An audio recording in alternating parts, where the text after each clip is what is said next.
आदाब, नमस्कार, सत श्री अकाल। दोस्तों, आज हम जिस मुद्दे पर बात करने जा रहे हैं उस पर हमें बहुत पहले बात करनी चाहिए थी, लेकिन हमने इसलिए नहीं की क्योंकि एक ये सच, सबसे बड़ा सच ये है हमारे मुल्क में, हमारे देश में, अगर कोई हिंदू सिख मसले पर बात करता है या सिख हिंदू मसले पर बात करता है या मुस्लिम नॉन मुस्लिम इशू पर बात करता है तो उसे कम्युनल एंगल से देखा जाता है।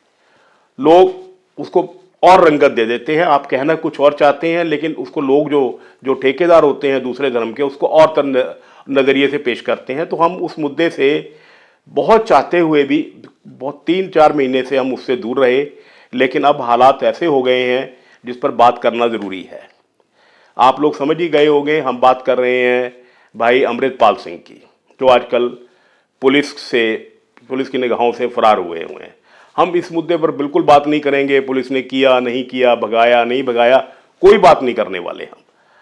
मैं आज अमृतपाल से एक गुजारिश, जो अभी मैं गुजारिश कर रहा हूं, अभी कुछ रोज़ हुए अकाल तख्त साहब के एक्टिंग जत्थेदार साहब ने भी उनको नसीहत दी है, वो नसीहत दे सकते हैं, बड़े आदमी हैं, हम छोटे आदमी हैं, आम आदमी हैं।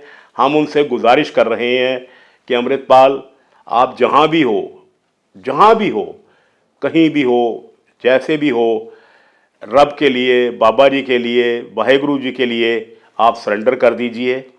सरेंडर करने में कोई बुराई नहीं होती बेटे। अब मैं बेटा इसलिए कर रहा हूँ कि आप मेरे बेटे की उम्र के हो। बिल्कुल सरेंडर कीजिए।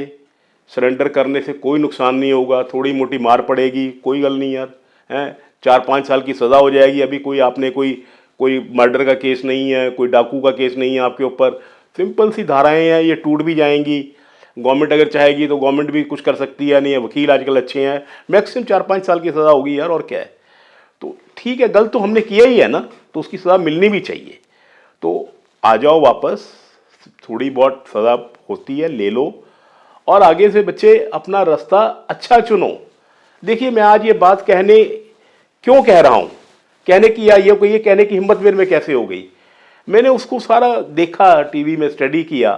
उस बच्चे में बहुत काबिलियत है, बहुत सलाहियत है, बहुत लायक है वो, लेकिन बदकिस्मती यह है कि वो दूसरे रास्ते पर चल पड़ा, जो नहीं चलना चाहिए था। खालिस्तान कहाँ खालिस्तान है यार, कोई खालिस्तान हो ही नहीं सकता। हिंदुस्तान में खालिस्तान कभी हो ही नहीं सकता, और कोई सिख चाहता ही नहीं है। ये कुछ बेवकूफ़ लोग हैं जो अपना रोटी पानी या धंधा कर रहे हैं, उन्होंने ये बिजनेस बना रखा है, वो कर रहे हैं। बाहर भी यही हो रहा है, वो लोग कर रहे हैं जो लोग पैसे इकट्ठे करते हैं। उनको ना हिंदुस्तान से मतलब है, ना सिखिज़म से मतलब है, ना हमारी कौम से मतलब है, ना हमारे देश से मतलब है। उनका वहाँ धंधा चल रहा है, उन्होंने इसको एक धंधा बना रखा है।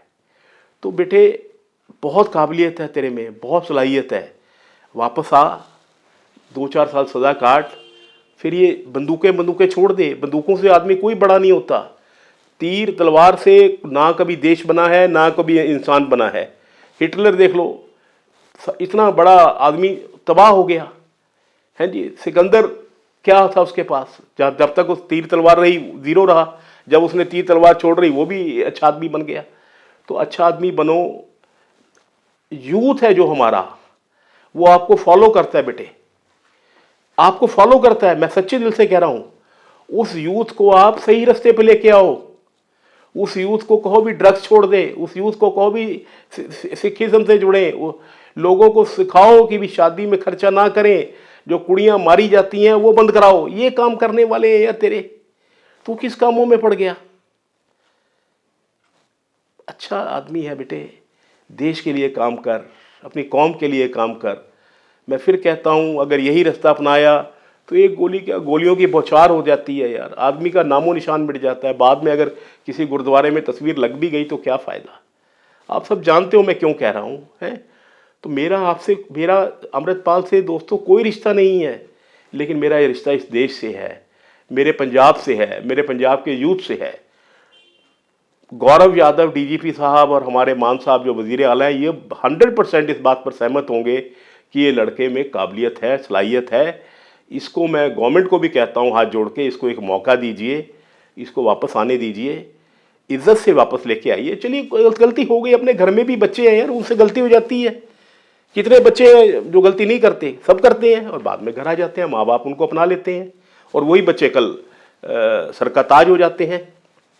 तो इसको वापस आने दीजिए। और कोई भी मेरी बात अमृतपाल का सपोर्टर सुन रहा हो, देख रहा हो, तो उस तक ये बात ज़रूर पहुंचाएं कि आओ बेटे, वापस आओ और अपने देश के लिए, अपनी कौम के लिए काम करो। ये मौजूर मूजर AK-47 छोड़ दो, इससे कुछ नहीं सुधरने वाला, ना आपका, ना आपकी कौम का, ना हमारे सूबे का, ना हमारे देश का। मैं इतना ही कह सकता हूँ, इस बात पे आप गौर कीजिएगा। दूसरी बात जिस पे बात करना ज़रूरी था, हमारी पंजाब जो ख़ास आदमी की सरकार है, मैंने उसमें बताया, मोदी साहब कहते हैं डबल इंजन, हमारी ट्रिपल इंजन सरकार है। एक इंजन अरविंद जी हैं, सबसे आगे बड़ा इंजन, बीच में जो फंसा हुआ इंजन है वो हमारे मान साहब हैं, जो पीछे इंजन लगा हुआ है वो चड्ढा साहब है। तो ट्रिपल इंजन सरकार, तीनों के तीनों ये बड़े आदमी, ख़ास आदमी पार्टी के, कल जालंधर गए, वहाँ बल्ला वाली डेरा है, वहाँ जाके नमस्तक हुए। चलो नमस्ते नमस्ते, नमस्तक होना कोई बुरी बात नहीं है, लेकिन आपको याद होना चाहिए कि आप 22 तक के इलेक्शन तक अरविंद जी भी, मान साहब भी और सारे ये कहते थे कि आम आदमी पार्टी जो अब ख़ास आदमी पार्टी बन गई है, उसका डेरों से कोई लेना देना नहीं। हम किसी डेरे में जाकर इलेक्शन के लिए, किसी डेरे में जाकर उनसे आशीर्वाद नहीं लेंगे, उनसे गुजारिश नहीं करेंगे। लेकिन आप जलंधर का पार्लियामेंट्री बाई इलेक्शन आ रहा है, आप तीनों इंजन, तीनों बड़े लोग वहीं इसलिए माथा टेकने गए कि आपको वहाँ, क्योंकि वो रविदासियों का है मकाम, तो आपको है कि वहाँ जलंधर में रविदासी बहुत हैं, बहुत गिनती में, तो शायद आपके कैंडिडेट को वोट मिल जाए। तो ये गिरावट है सर आपकी, आप कहते कुछ हो, करते कुछ हो। लीडर लोग हैं वो सब यही कहते हैं ना, वो जब से झूठ बोलना उस शख्स की फितरत में आ गया, कहते हैं कि वो शख्स सियासत में आ गया। तो ये सच्ची बात है, जो झूठा है वो सियासत में है। बात यही ख़त्म नहीं हुई, मान साहब ने वहाँ 25 करोड़ का चेक, जो वहाँ डेरे के इंचार्ज थे संत निरंजन दास जी को 25 करोड़ का चेक दिया। कमाल की बात है यार, 25 करोड़ का, और ये कहकर कि यहाँ गुरु रविदास जी की ऊपर रिसर्च होगी, बच्चे यहाँ पढ़ेंगे। मान साहब डेरिया की पढ़ाई होती है, दसता दियो, ये सारी जी रिसर्च होती है या चेयर बनती है यूनिवर्सिटियां बनती है, थोनू इन्नी भी अकल नहीं किसी ने दी। थोड़े नाल इन्ने बड़े बड़े बंदे सी, अरविंद जी इन्ने पढ़े लिखे हैं, IIT पास आउट हैं, चीफ कमिश्नर रहे हैं, उन्होंने भी थोनू अकल नहीं दी कि भी डेरा तो सारी डेरागिरी होती है, उत्थे पढ़ाई कितने होती है, किहड़ी रिसर्च हुई है किहड़े डेरे तुसीं देना, शरेआम दिओ, लेकिन वो पढ़ाई के नाम पर दे रहे हो यार। एक तो वो झूठ जिहड़ा तुसीं लोगों को कमिटमेंट कि असीं डेरे नहीं जावांगे, गए वोटां करके 25 करोड़ चेक उत्थे दे रहे हो यार। कोई लिमिट नहीं, कोई झूठ बोलने की लिमिट नहीं यार। कदी तो सोचो यार, देखो शीशे 'च अपनी शक्ल भी कितना बड़ा गुनाह कर रहे हो तुसीं। 25 crore is not a small amount and you have given a bribe, this is a bribe, open bribe to the voters. तो इस देश को कौन बचाएगा, बहुत कहना मुश्किल है। कोई उम्मीद नज़र नहीं आती सर। दोस्तों, आप खुद अच्छे बनिए, इन लीडरों की तरफ मत देखिए। कोई भी लीडर हिंदुस्तान में, कोई भी लीडर अपने देश के लिए नहीं सोचता, सिर्फ अपने लिए सोचता है, अपनी पार्टी के लिए सोचता है। जो हमें डेवलपमेंट मिलती है, जो हमें तरक्की मिलती है, वो बेईमानी का बाई प्रोडक्ट है।